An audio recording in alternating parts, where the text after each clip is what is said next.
Good morning on this Thursday, March the 25th, 2021. And let it be known, we have a great show for you this morning. You probably heard that old saying from the lottery, a dollar in a dream. Well, today we're going to talk about a publisher who started a newspaper basically with a few dollars in a dream in her living room. Joy Bramble of the Baltimore and Annapolis Times will join us this morning.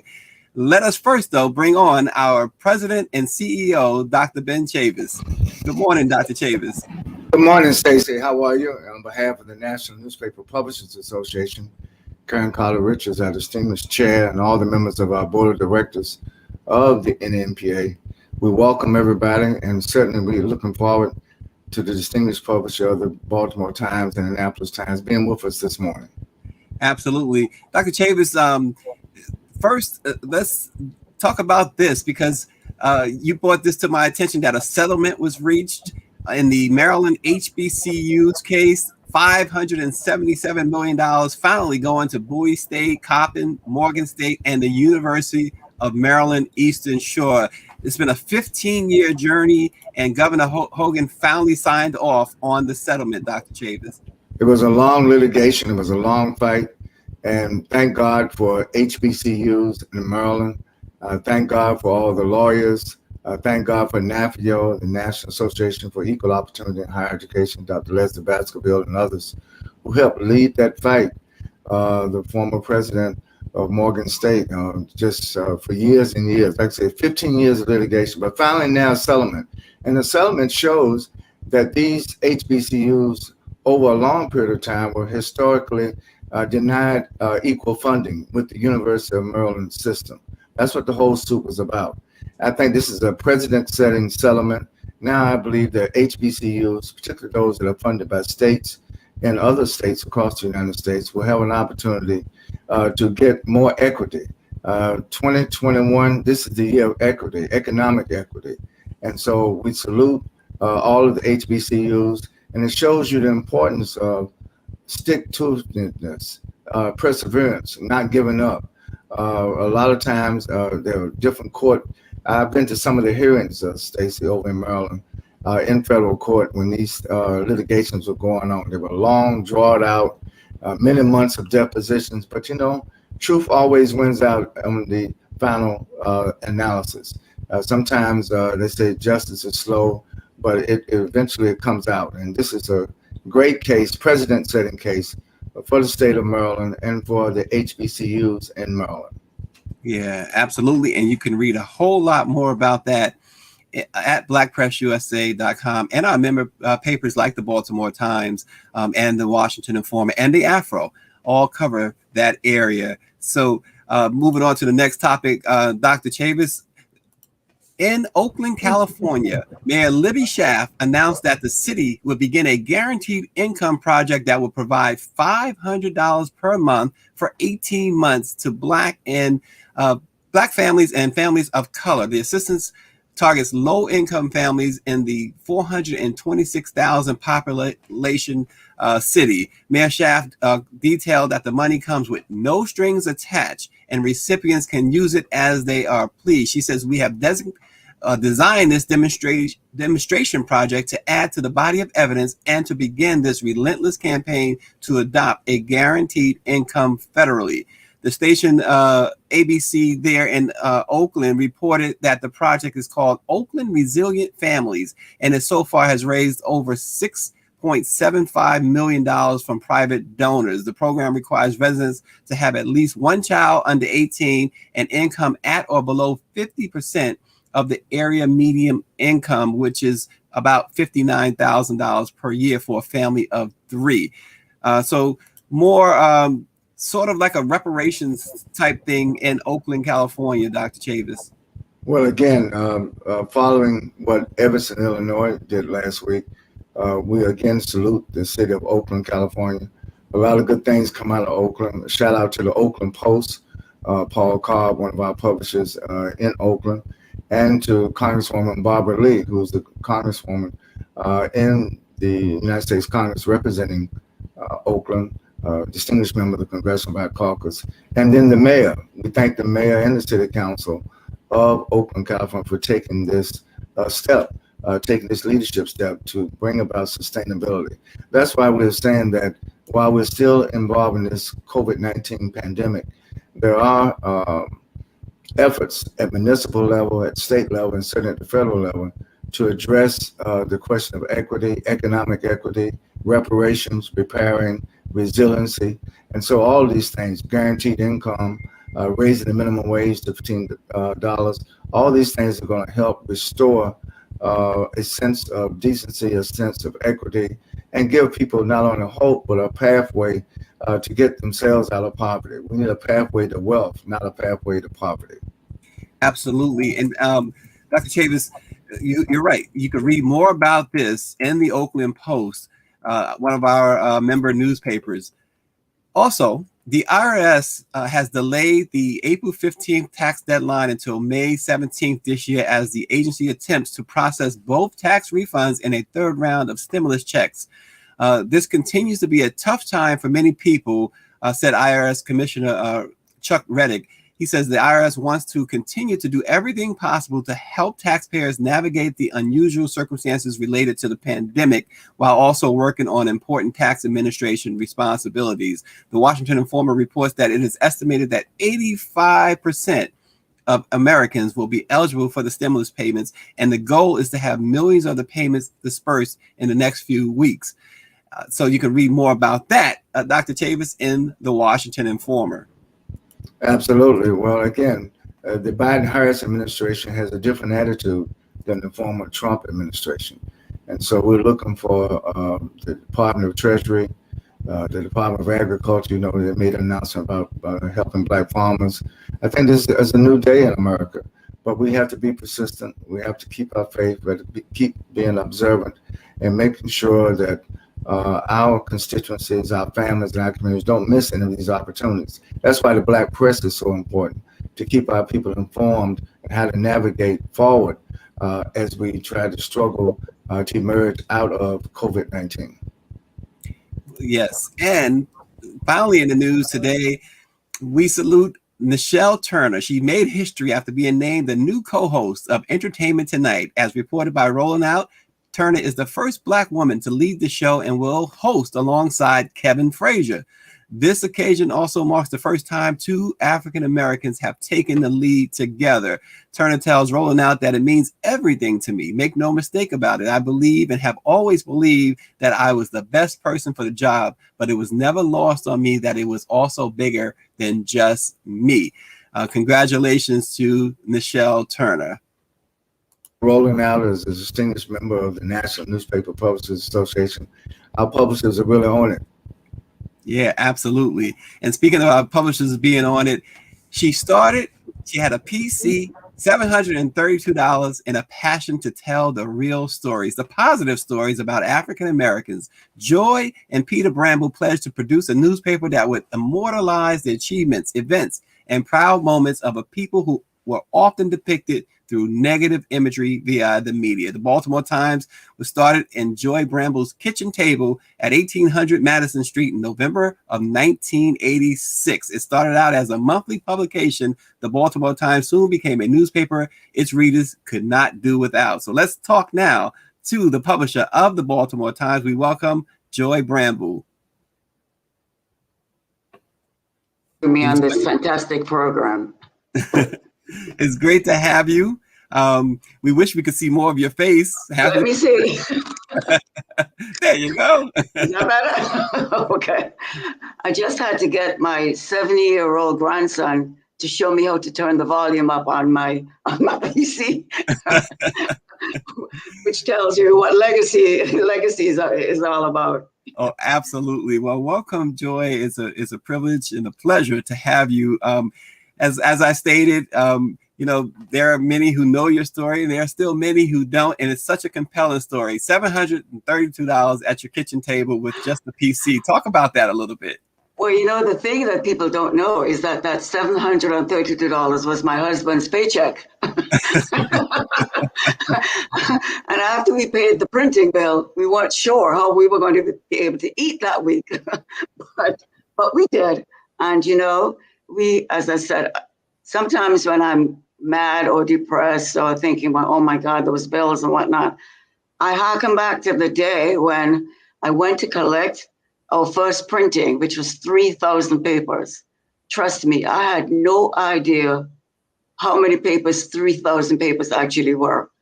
We stacked them up in our car, on the back seat of our car, on the front seat of our car, and in the trunk. And we said, okay, now I have these papers. Exactly what am I going to do with them? And interestingly enough, we went to several places, and my husband, who is an Episcopal priest, said, well, take some to the churches. And that was probably one of the best decisions we ever made, because we started the paper in the time when a lot of the big churches were actually moving out of the city area. And so we began to put papers in the churches, and the folks who were kind of moving slowly into the suburbs were then able to get the Baltimore Times as well. And the way that I knew that people understood what we were doing is I got a phone call one day, and a lady said to me, you know what? I have a perfect Baltimore Times story for you. And I said, what's that? And she said, my granddaughter, who started out as an elevator operator with, it was CNP at the time. She now has a job sitting at a desk. And I think you should write a story about her. And we did. And that's when I knew that people really began to understand exactly what our paper was going to be. Yeah, absolutely. And 1986, it seems like light years away, but you've done so much. So it became, you expanded eventually, and now you also published the Annapolis Times. That's right. We actually started to print in Prince George's County as well, but that county is huge. And then that's when newspapers were kind of beginning to default around. So we decided to cut that out and just concentrate on Baltimore and Annapolis. And then, of course, now we have different means. We're trying to become more digitally oriented. But, a lot of folks who work in the office, including me, we're kind of old folks. So it's taking a little bit of time, but it's working. Our site continues to be extremely popular. And I think that we've expanded into having events, which, of course, now are Zoom events, but they still work. And so, we're still doing really well. And I tell you truthfully that papers like Baltimore Times and local newspapers that are talking about people who are doing things in the community, they're never going anywhere.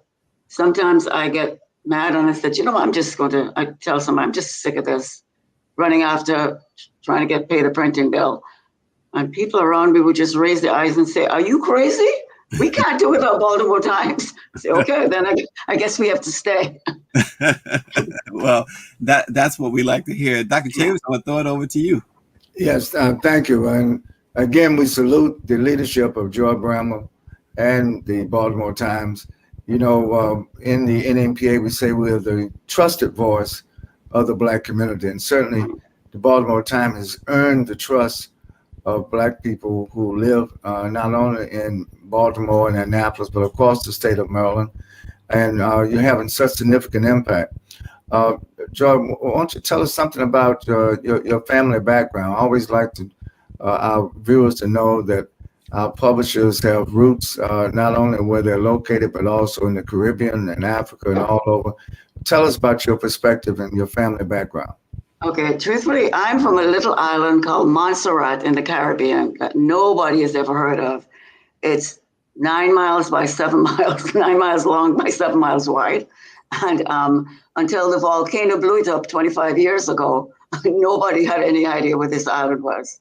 I grew up in a family, 5 daughters, with mom and dad. And my dad was one of the people who kind of in a way directed me. His main thing was keep your word, always do what you're going to say, do what you say. So I grew up with 4 other sisters and went to college, got a scholarship, went to college at Queen's University in Canada. returned home and decided to teach. I started a movement called Know Your Past, because basically I'm a historian, and Know Your Past eventually merged into the development of a museum. And if you go to Montserrat now, you'll see my picture and my name and a story about me. What I did, I started the children in school because, you know, we grew up, it's such a small place. And we got the children excited about knowing what their past was. We got them to interview their grandparents. We collected songs. We collected poems. It's amazing in a small place like that, how much history we learned. And once people in the island figured out what we were doing, we were inundated. The school had to devote a whole room to just things that they were bringing in. Some of the things that they didn't know had any value. We got lots of photographs, and all of those things eventually formed the museum in Montserrat. The other thing that came out of that was that Montserrat was settled by the Irish. A lot of the names in Montserrat are Irish, and actually we developed the largest festival for March the 17th, the Irish Festival, in the whole world outside of Ireland. People come from all over the world. Now, because of that event, it was called Know Your Past. March the 17th became a national holiday in Montserrat. And now people come from all over the world to celebrate St. Patrick's Day. The plane loads of people come there. After the volcano blew up, most people left. And I was actually living in America at that time before. And plane loads of people would come to celebrate. And lots of things actually happened. An interesting thing is that the Irish folks in Boston, who have a lot of, don't like to say that word, but who are very anti-Black, they actually took a lot of the Black Montserratians and accepted them as Irish people and helped them. There's a big now contingent of Montserratians living in Boston. They really weren't there before, but now it's a big thing now. They celebrate St. Patrick's Day with the Irish folks in Boston. So bad things sometimes create good things. So that's basically my life. Thank you for taking time to share that important history. Joy, Stacey and I are writing a book on the transatlantic slave trade. Oh. And most people don't even think of Ireland or having the Irish having a stake in the Caribbean. Yeah. So I think that is such important history, and that was a great thing to establish a museum and keep that legacy alive. Yeah. So that's a follow-up story, Stacey. We need to do something about that part of African American history and Caribbean history. All of our history is really one history, but we're so compartmentalized. Sometimes it's hard for us to see the whole because we don't pay attention to the parts. That's right. And you know what's interesting? The stamp in my passport, it has the Irish insignia. And we went to Ireland, my husband and I, and the guy, I think, looked at him. He said, "Are you Irish?" He said. But Montserrat is still a British colony, so we are actually our other passport is right. We have a British passport. Yeah. So that's a great history. Great history. Absolutely. Yep. And Joy, so you guys have done great work. The Baltimore Times have done great work. You, Kathy, Dina, Ida. I mean, you've also been noted throughout your community. As we look at this picture here, they were unveiling a wax figure of you. I still can't believe that I'm that important.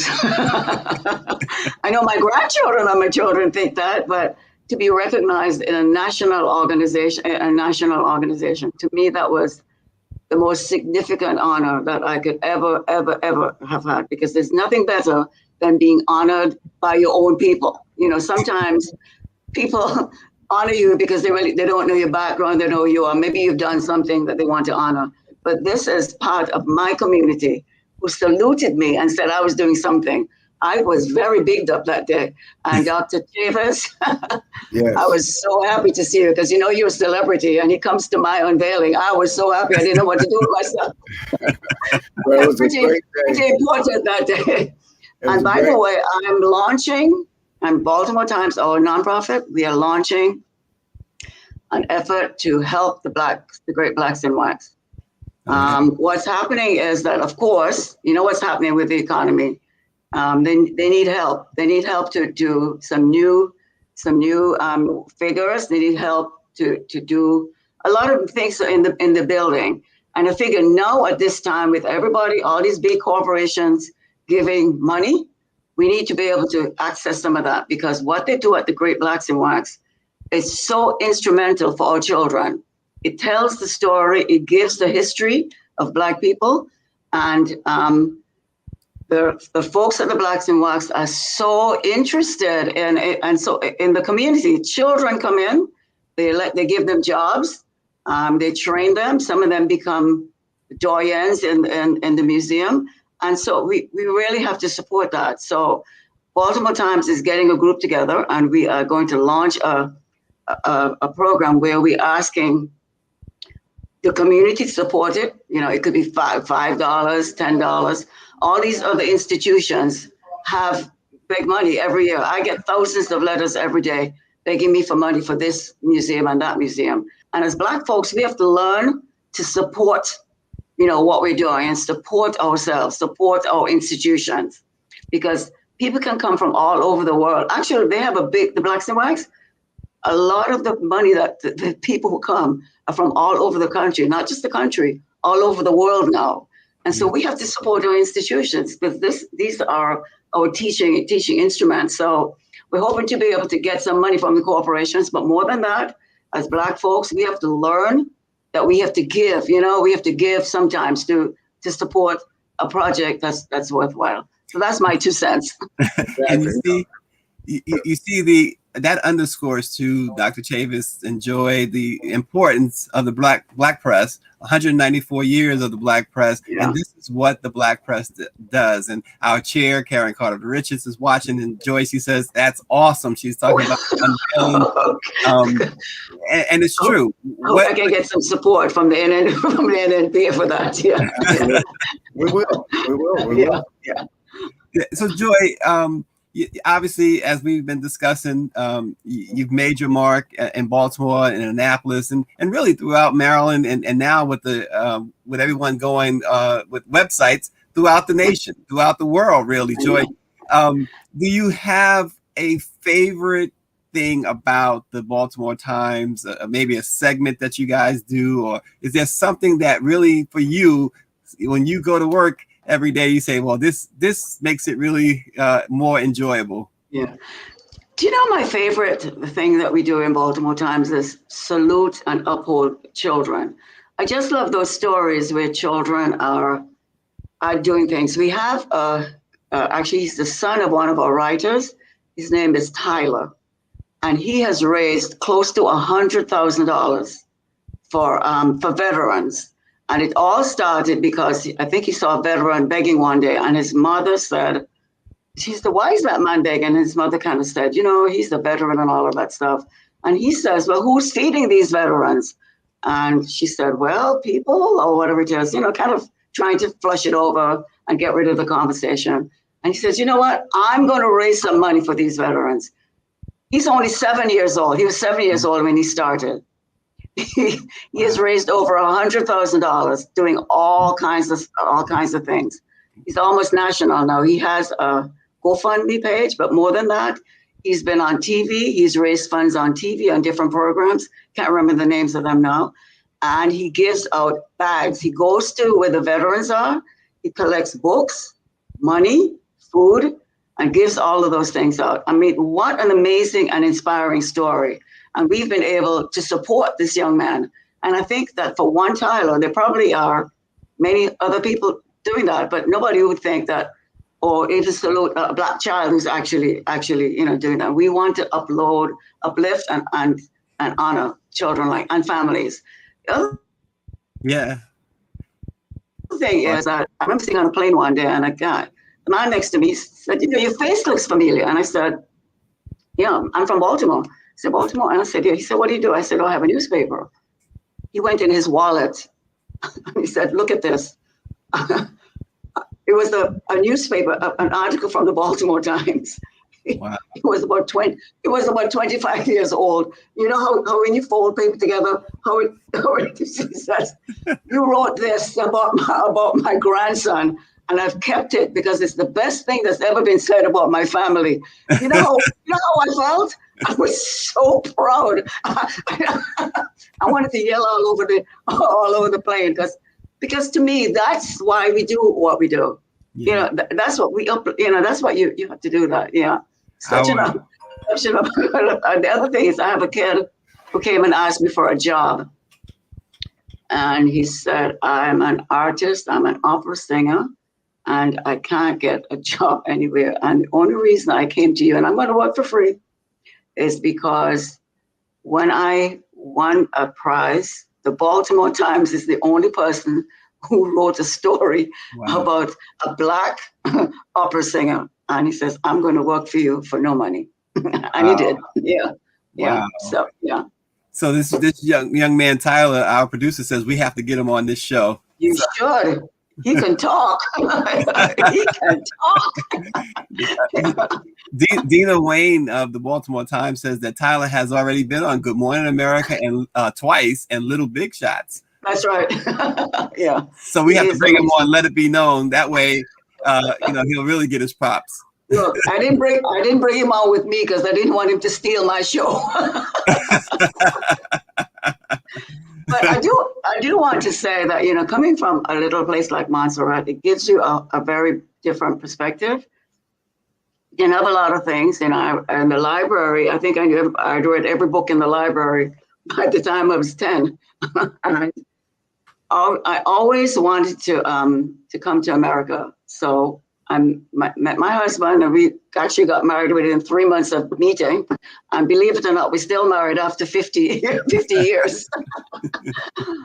But he was going to Yale, and so we got married and came to America. And I have to tell you, we came to America, and we had $1,100 in our pocket, and we really didn't know how we were going to be able to do it. So I do want to give a shout out to being in America. It gave us an opportunity that we would never have had where we grew up.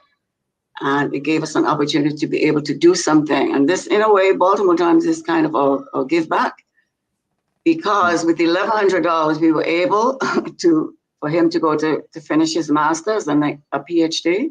I got a job. I was a teacher. I saw that things needed to be done, and we got the support of the community to do this. So Baltimore Times may not be the Washington Post, but I think in a way, one of the things that I really would like to do is for people to understand that the things that you really can do with very little. Yeah. And I don't know if you know the story that Baltimore Times was started with $732. I think you know that now. Yes. Absolutely. A fantastic story. Dr. Chavis, your closing thoughts? It's a marvelous story. And it's not only a story for Baltimore, it's a national story, it's a global story. And I'm glad you took the time to talk about your family roots and coming to America. There's a movie about coming to America, your story. There's a play about you and the Baltimore Times, and one of your playwrights was on Let It Be Known. She gave a shout out to you then. So salute to you from the NMPA, you're a former member of our board of directors, and we just support you. And we're going to let us know about the Great Blacks and Whites Museum so we can also help launch a national campaign to help fund that institution. Thank you. This was a great honor. As I said, this is lovely. Thank you for the wonderful program. Thank you, Dr. Chavis, and of course, Stacy, my favorite writer. Joy, it is a privilege to have you on, and we'll do it again. We promise that. You have such a great story that we need more than a half hour for that. So we'll bring you back for sure. Our Women's History Month shout out goes to Naomi Campbell, one of the 5 original supermodels, model, actress, activist. Naomi Campbell was born in London and caught her break when she was just 15 years old.